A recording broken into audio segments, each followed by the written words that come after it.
قل هذه سبيلي أدعو إلى الله على بصيرة أنا ومن اتبعني وسبحان الله وما أنا من المشركين. Baik, sekarang lihat kitab Az-Zakah. Kita masuk kitab Az-Zakah tentang zakat. Toharoh sudah, terus kitab sholat sudah, sekarang kitab zakat. Bukan puasa dulu, namun zakat dulu.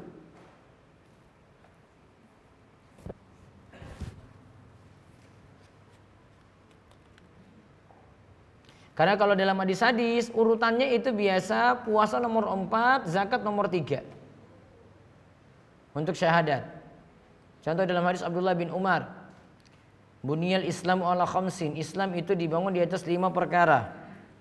Syahadati alla ilaha illallah wa anna muhammadar rasulullah wa iqamis shalah wa ita'iz zakah wa shaumi ramadan. Ada yang dibalik wa hajjil bait wa shaumi ramadan. Islam dibangun di atas 5 perkara. Syahadat la ilaha illallah muhammadar rasulullah. Terus mengerjakan sholat, wa ita'iz zakat, bayar zakat. Baru kemudian berpuasa. Dalam riwayat lain haji dulu baru berpuasa. Menunjukkan kalau zakat sebut lebih dulu daripada puasa. Maka biasanya dalam kitab fikih bayar setelah sholat, nah langsung zakat. Enggak puasa. Az-zakah yaitu zakat secara bahasa berarti an-nama'u wa tahara wa safwatu syai'. Tumbuh dan bersihnya sesuatu. Berarti tumbuh dan bersih. Suci.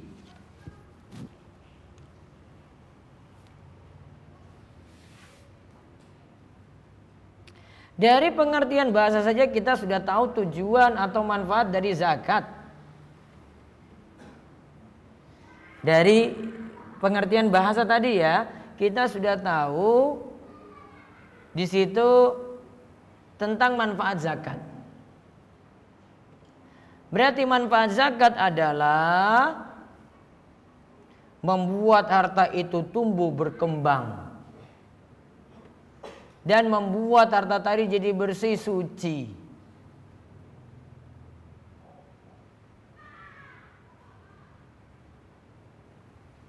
Ya, dari pengertian bahasa tadi, tujuan zakat atau manfaat zakat sudah ada. Berarti zakat itu buat harta jadi apa? Tumbuh berkembang. Kedua, apa tadi? Membuat harta jadi bersih, suci.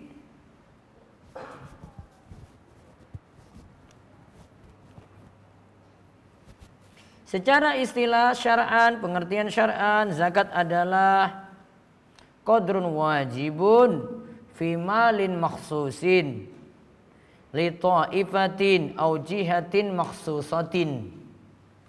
Zakat itu adalah kadar wajib yang mesti dikeluarkan pada harta yang tertentu.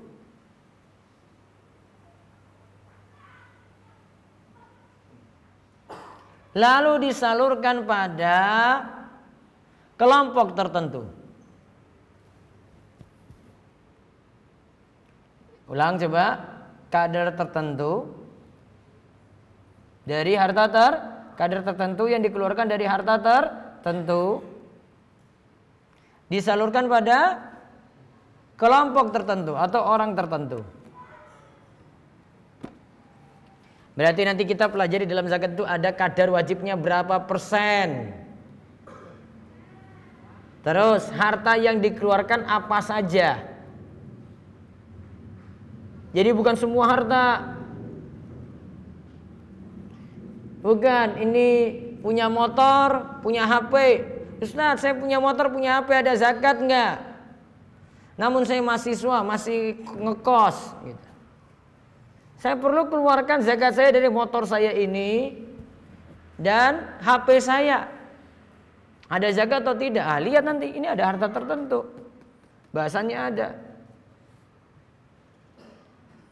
Lalu yang ketiga, disalurkan untuk orang tertentu atau kelompok tertentu. Ada kadar wajibnya, ada harta tertentu, ya. Kemudian ada kelompok tertentu. Orang tertentu yang nanti diserahkan. Jadi nggak sembarang orang diserahkan. Orang kaya dikasih nggak? Wah, ada ketentuannya.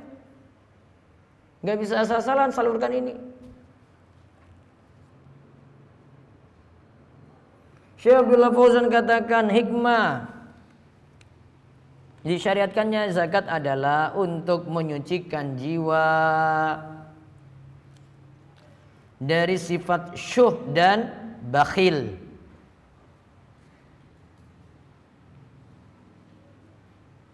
Syuh itu tamak lagi kikir. Rakus pada harta plus pelit lagi.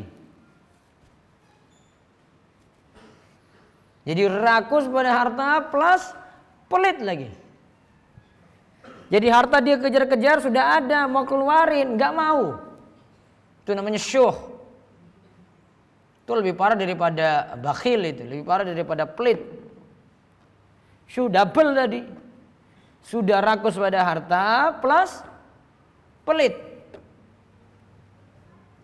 Nah, zakat ini untuk menghapus sifat ini, biar tidak jadi orang yang memiliki sifat syuh.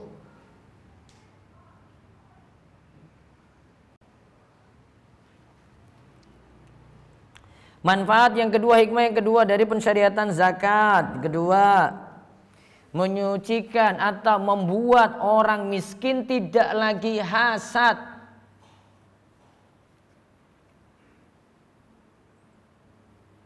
Atau benci pada orang-orang kaya. Hasad itu paling bagus diartikan itu benci. Kalau iri masih ngambang itu nanti pengertiannya. Jadi agar membuat orang-orang miskin tidak benci lagi pada orang-orang kaya, tidak hasad atau tidak benci lagi pada orang kaya, karena orang kaya sudah kasih dia bantuan di situ. Sudah kasih kewajiban dia, yaitu zakat. Terus manfaat atau hikmah yang ketiga dari zakat, untuk memenuhi kebutuhan Islam dan kaum muslimin.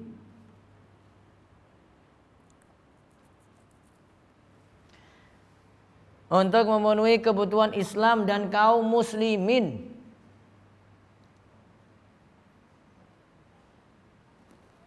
Karena hajatnya terpenuhi tadi dari zakat, yang miskin kekurangan di sini, terpenuhi itu dari zakat tadi.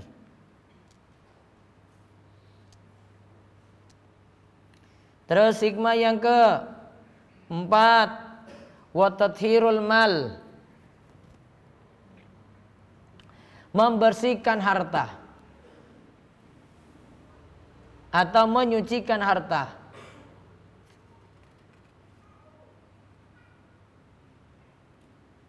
Apa maksudnya sini? Pak, Bu, kalau harta zakat itu tidak dikeluarkan, itu sama seperti orang yang jadi majikan belum bayar gaji pegawainya. Zolim nggak? Ada bos terus, waktu untuk bayar dia tunda-tunda terus 5 bulan nggak bayar-bayar. Zolim nggak yang dilakukan oleh bos ini? Zolim nggak? Zolim. Maka zakat yang tidak dibayarkan itu berarti menumpuk harta orang miskin pada orang kaya tadi. Harta orang miskin dia tumpuk. Halal nggak untuk dia? Oh enggak, itu bukan milik dia itu. Itu miliknya si miskin. 2,5% dari hartanya tadi itu milik si miskin, tersimpan pada hartanya. Solusinya gimana? Tadi tathirul mal, dia bersihkan ini. Keluarkan zakat tadi. Oleh karena itu jika zakat tidak ditunaikan bertahun-tahun, numpuk itu utang zakatnya. Saat saya 5 tahun nggak bayar zakat, sekarang baru sadar. Padahal itu sudah terpenuhi syarat, ya sudah dia bayar zakat 5 tahun yang lalu, 4 tahun yang lalu, 3 tahun yang lalu, 2 tahun yang lalu, setahun yang lalu. Kan zakat tiap tahun aja bayarnya. Dirapel semua jadi 5 kali 5. 5 kali bayar. Dan yang masih numpuk tadi di hartanya, itu harta haram itu. Bukan harta milik dia. 1 miliar misalnya harta zakatnya, nah, dia punya duit triliunan misalnya. 1 miliar itu harta zakatnya, maka 1 M tadi ini haram itu untuk dia. Itu haknya orang miskin. Sampai dikeluarkan. Nah, itu namanya tathirul mal. Nah, saya punya pembahasan ini tentang zakat yang tidak dikeluarkan ini itu besok di Masjid Suciati. Itu bahas harta haram muamalat kontemporer dari bukunya Ustadz Irwandi. Itu pembahasannya kayak tadi itu. Jadi zakat yang tidak dikeluarkan numpuk pada orang kaya, harta tersebut jadi apa? Harta haram. Kenapa? Wong itu jadi miliknya orang miskin. Dia pegang-pegang, dia tahan-tahan, sama seperti majikan nggak tunaikan gaji untuk karyawannya. Zolim itu majikan. Sama juga orang nggak bayar zakat berarti zolim juga pada orang miskin. Karena harusnya bisa terpenuhi. Coba seandainya itu orang-orang kaya di Indonesia itu sadar semua coba. Kira-kira kemiskinan teratasi nggak? Hah? Perlu ada BPJS macam-macam gitu nggak? Wah nggak perlu itu Pak. Cuma orang kita itu pelit-pelitnya banget, meditnya itu luar biasa. Kayak begini aja keluarkan sulit sekali, numpuk terus harta tadi. Coba mungkin satu Jogja ini ada orang kayak dikumpul semua aja, dijadikan satu itu hartanya itu, terus ditarik 2,5% coba. Ya miskin-miskin bisa teratasi nggak? Wah bisa itu. Namun nggak mau dikeluarkan kayak gitu. Masih mikir-mikir, orang masih sadar zakat itu masih kurang. Padahal numpuk harta di dia tadi. Belum dibersihkan harta tersebut, masih ada haknya orang miskin di situ.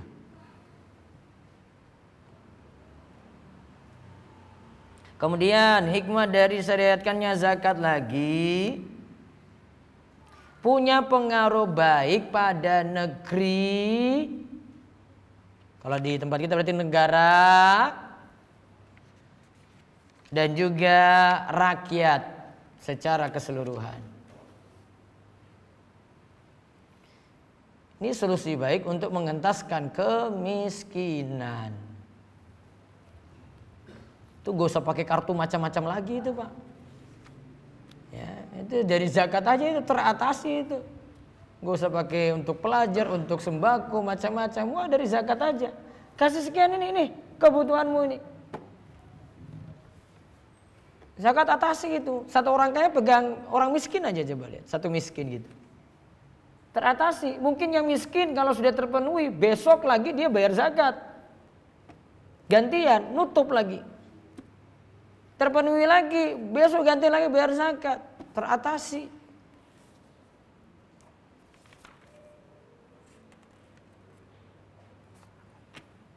Adapun dalil wajib tentang zakat nanti bisa dilihat. Ini rukun Islam. Siapa yang nentang kewajiban zakat, menganggap zakat tidak wajib, nentang hukumnya tadi, maka dia kafir secara ijma menurut konsensus kesepakatan para ulama. Semua ulama sudah sepakati zakat wajib.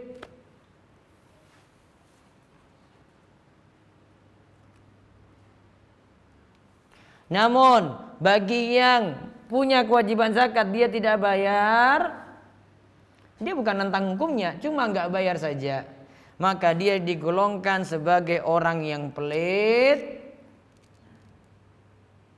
dan berhak mendapatkan azab yang pedih.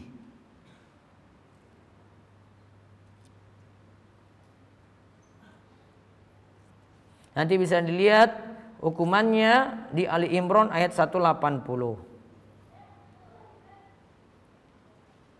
Ali Imran ayat 180.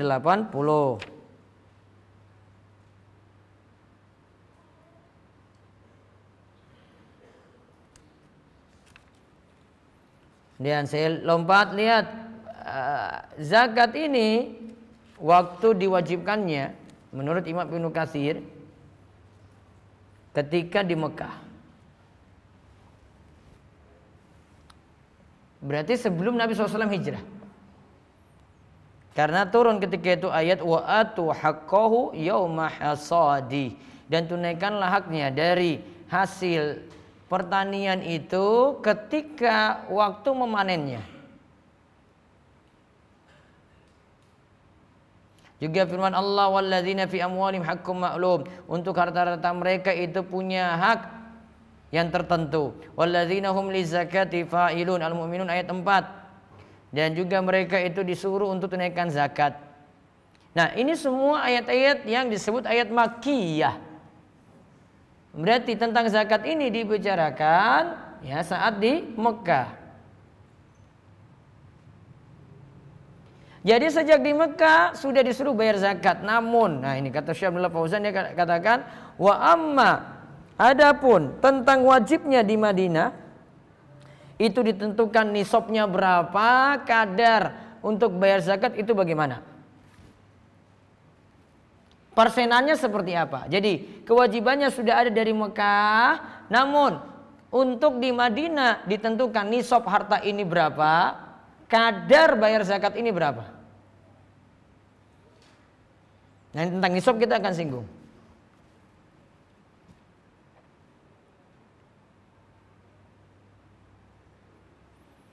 Jadi nisab nanti diberitahu pas di Madinah. Berarti di Mekah belum pakai nisab, pokoknya bayar zakat saja. Nisab nanti kita akan ulang-ulang dalam pembahasan zakat ini. Nisab itu kadar minimal suatu harta kena zakat. Saya ulang, nisab itu kadar minimal suatu harta itu kena zakat.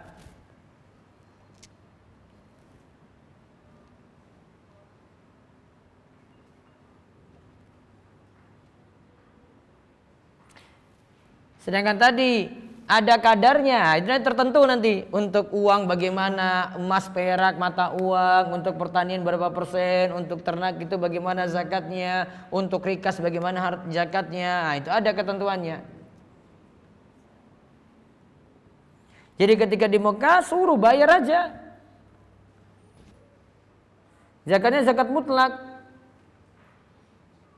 Itu tidak ada persenannya berapa, nisabnya nggak ada. Nah, ketika di Madinah baru ditentukan nisabnya. Oh, kamu punya harta sekian dulu baru kena zakat. Kalau belum mencapai nisab sekian maka belum ada zakat. Nah, kalau tidak pakai ketentuan kayak gini, oh berarti orang cuma bayar saja. Namun syariatnya sudah terakhir di Madinah, sudah ada nisab, sudah ada kadar tertentu.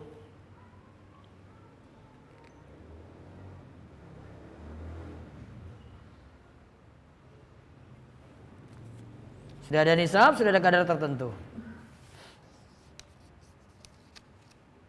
Nah, baru setelah ini beliau Syekh Abdul Ghani Al-Maqdisi bawakan hadis tentang zakat. Saya bacakan hadisnya saja, baru pertemuan berikutnya baru kita bahas. Dari Abdullah bin Abbas radhiyallahu anhu maqal qala Rasulullah sallallahu alaihi wasallam li Muadz bin Jabalin hina ba'asau ilal Yaman innaka sata'ti qauman ahla kitabin fa idza ji'tahum fad'uhum ila ay yashhadu an la ilaha illallah wa anna muhammadar rasulullah fa innahum ata'u laka bidzalik fa akbirhum anna Allah qad farada alaihim khamsa salawatin fi kulli yawmin wa lailatin fa innahum ata'u laka bidzalik fa akbirhum anna Allah qad farada alaihim shadaqatan tukhadhu min agniyaihim faturaddu ala fuqaraihim fa innahum ata'u laka bidzalik fa iyyaka wa qara'ima amwalihim wattaqi da'watal madlum fa innahu laysa bainahu wa bainallahi hijab. Abdullah bin Abbas itu berkata, Rasulullah SAW berkata kepada Mu'adz ketika beliau diutus ke Yaman. Mu'adz diutus ke Yaman. Sesungguhnya kamu akan mendatangi suatu kaum dari ahli kitab. Maka ajaklah mereka bersaksi bahwa tidak ada ilah yang berhak disembah selain Allah dan bahwa aku adalah utusan Allah. Jika mereka mentaatimu untuk hal tersebut, beritahukanlah kepada mereka bahwa Allah telah mewajibkan kepada mereka sholat 5 waktu. Suruh bertauhid dulu, baru kemudian ada kewajiban sholat 5 waktu. Mereka diwajibkan sholat 5 waktu sehari semalam. Jika di setiap siang dan tiap malam. Jika mereka mentaatimu untuk hal tersebut, maka beritahukanlah kepada mereka bahwa Allah telah mewajibkan kepada mereka sedekah, yaitu zakat yang diambil dari orang kaya di antara mereka, lantas dibagikan kepada orang-orang fakir, orang miskin di antara mereka. Jika mereka mentaatimu untuk hal tersebut, maka jauhilah harta mulia mereka. Jadi enggak sembarang juga ambil harta zakat. Ada syaratnya yang diambil. Takutlah kamu terhadap doa orang yang terzolimi, karena tidak ada penghalang antara dia dengan Allah. Nah, itu tentang hadis pertama dari Abdullah bin Abbas ketika Mu'adz bin Jabal diutus ke Yaman untuk menyampaikan beberapa syariat. Suruh bertauhid, laksanakan salat 5 waktu, baru disuruh bayar zakat, ambil dari orang kaya, salurkan kepada orang miskin. Namun tidak semua harta kamu ambil bebas. Hati-hati kalau kamu zolimi, ingat doa orang yang terzolimi itu antara dirinya dengan Allah tidak ada pembatas. Wallahu a'lam bishawab. Baik, kita bahas pertanyaan.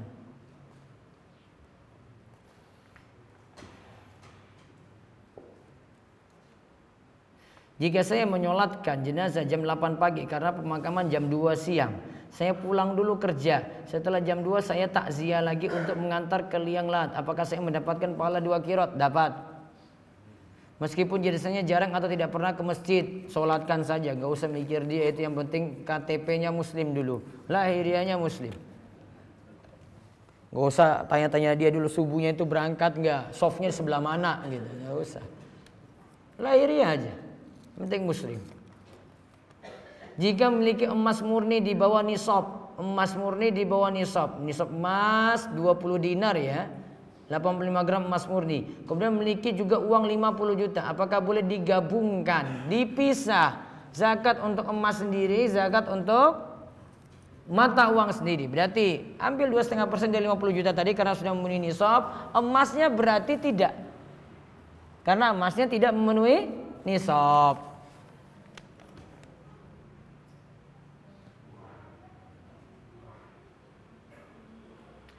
Mengacu peristiwa pekan kemarin ketika imam sujud sawi sebelum salam, apakah makmum harus ikut sujud sawi juga? Lalu bagaimana jika imam sujud sawi setelah salam?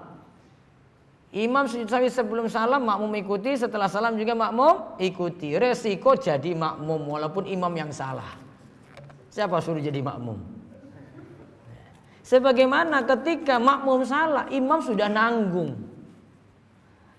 Kan pernah lihat makmum harusnya duduk tahiyat akhir bareng imam, ada yang tiba-tiba berdiri gitu. Dia melamun apa kok tiba-tiba berdiri? Harusnya maghribnya 3, dia sudah di rakaat keempat, baru dia kaget, semua pada duduk, dia turun gitu. Siapa yang salah coba? Makmum kan? Ketika dia salah, siapa yang nutup kesalahan dia? Kan dia nggak perlu sujud sawi, Pak. Dia nggak perlu sujud sawi itu, sudah ditanggung oleh imam. Maka kalau imam salah, makmum juga ikuti dong.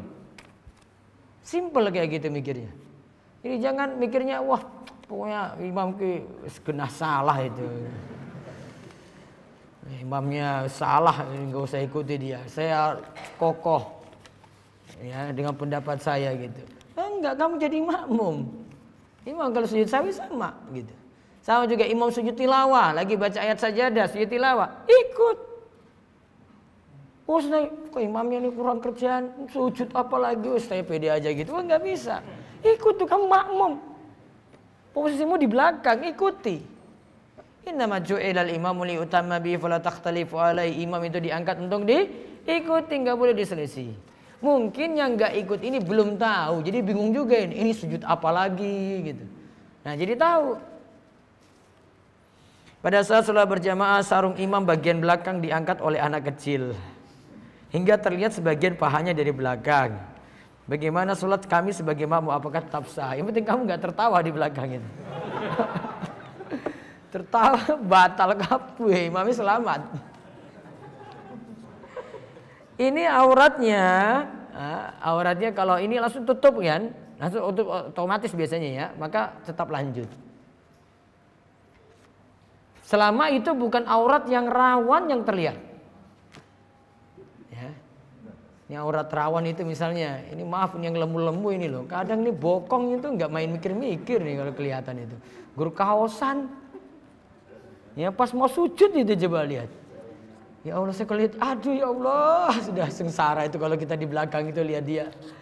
Itu rawan, itu aurat rawan itu loh sebenarnya. Itu bukan aurat biasa itu aurat rawan. Bina tadi ini apa dia sebut? Jadi aurat apa tadi? Apa? Ya pahanya.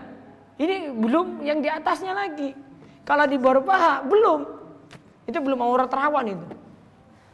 Ya, rawannya itu ada. Maka kalau rawan yang terbuka, nah ini yang masalah. Itu rinciannya ada itu. Ini rincian dari saya pernah bahas di Masjid Pogong Dalangan ya, di pembahasan Manhajus Salikin itu. Ada rincian dari Syekh Muhammad bin Shalih Al-Utsaimin. Bedakan aurat rawan dan bukan. Jadi kalau ini otomatis tertutup dia lanjut. Namun saran saya, imam itu kalau bisa jangan cuma nganggo sarung. Terus yang celana yang di bagian dalam cuma celana pendek gitu aja, coba lihat. Belum datang angin ribut coba itu lihat nanti. Imam buat tambah celana gitu loh. Pakai sirwal, nah terus suarang lagi dia tutup.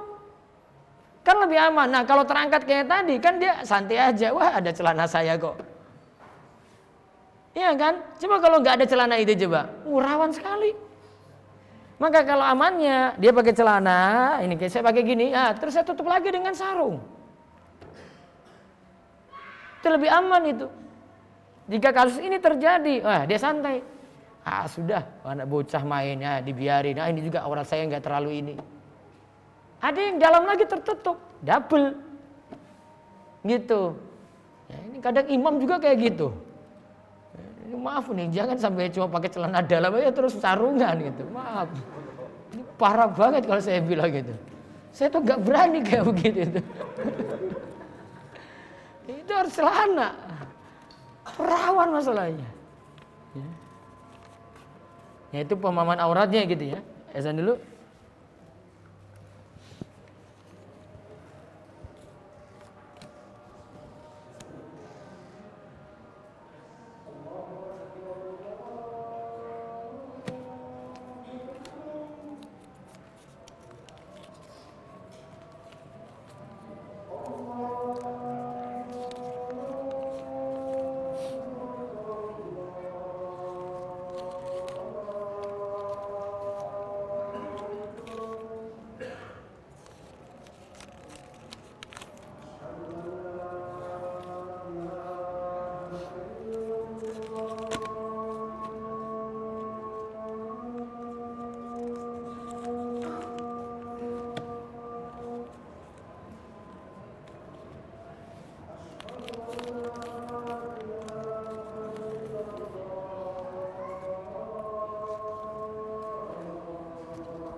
derek mawon tat asal.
Hukum kurban atau akikah bagi orang yang sudah meninggal dunia. Kalau kurban boleh, akikah tidak perlu. Kalau kurban, sebagian pendapat ulama masih dibolehkan berkurban atas nama orang yang meninggal dunia. Itu nanti tujuannya jadi sedekah dan pahalanya ngalir nanti kepada yang sudah meninggal.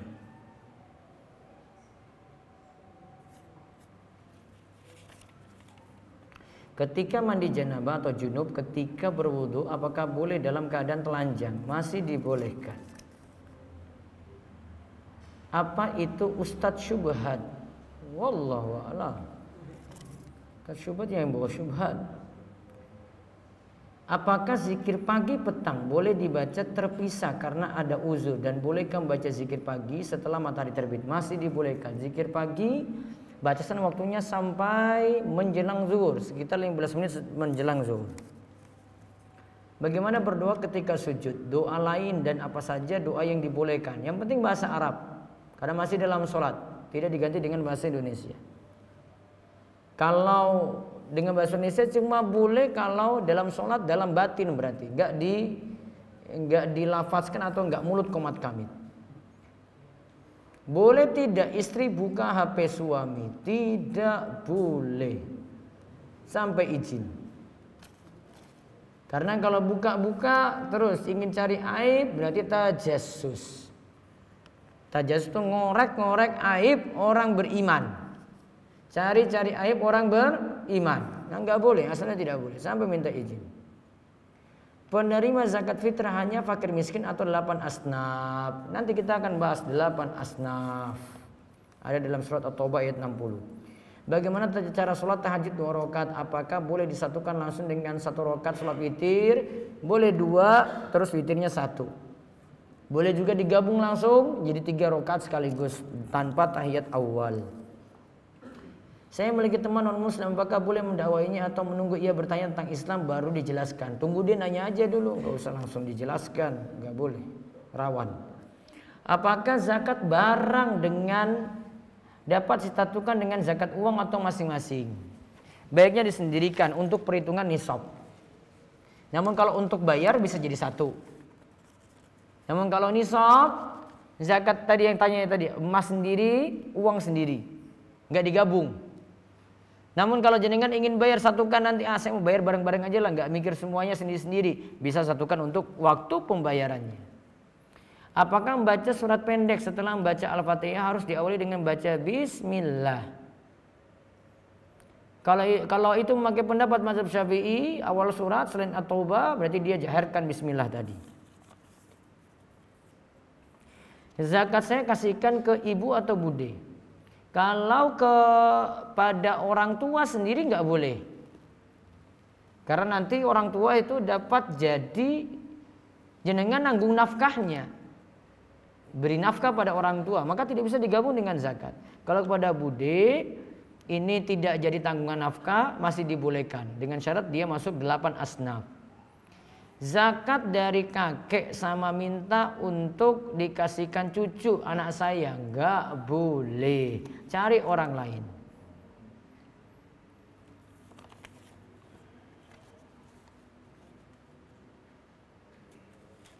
Yang sesuai sunnah gimana Ustadz pengurusan jenazah? Apakah pakai bunga segala? Mohon dijelaskan. Tidak, cukup banyak-banyakin doa untuk yang sudah dikuburkan tadi, tidak dengan tebar bunga.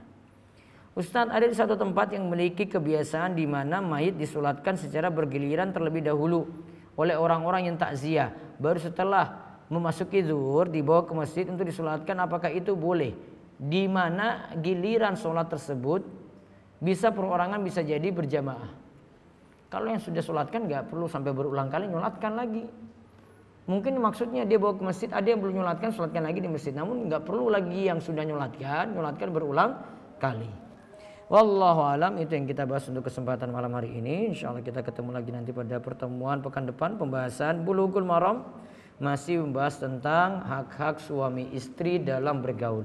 Demikian kita cukupkan. Kita tutup kalian doa kafaratul majelis. Subhanakallahumma bihamdika asyhadu an la ilaha illa anta astaghfiruka wa atubu ilaik. Assalamualaikum warahmatullahi wabarakatuh.